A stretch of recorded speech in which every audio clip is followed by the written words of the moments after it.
entrati nell'ultimo minuto di questo primo tempo. Catania di testa, Tosto, la palla a rete, il vantaggio dell'Ace Sant'Antonio con il capitano Salvatore Tosto su angolo dalla sinistra di Ciccio Catania all'ultimo giro dell'orologio.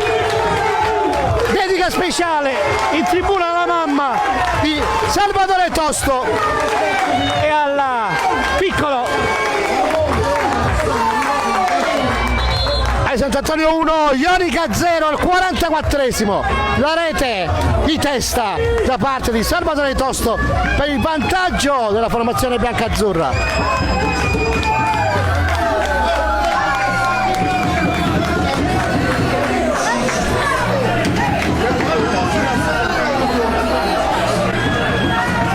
Per Eugenio Ricciardello, dentro il suggerimento, l'imbucata per Ciccio Catania nel rigore, spara alla porta, si gira, finisce a terra, c'è calcio di rigore per l'Ace Sant'Antonio, fallo su Ciccio Catania in area di rigore, 8 minuti e 30 secondi, penalty per l'Ace Sant'Antonio in questa ripresa.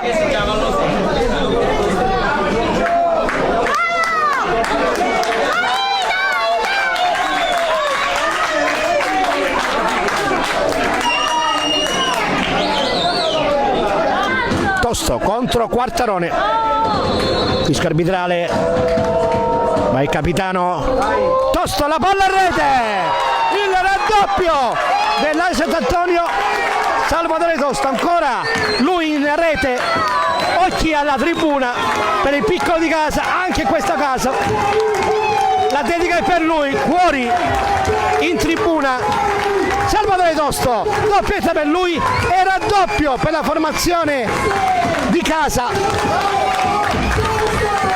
Salvatore Tosto al nono di questo secondo tempo, Ace Sant'Antonio 2, Ionica 0, al nono del secondo tempo la firma ancora del capitano Salvatore Tosto.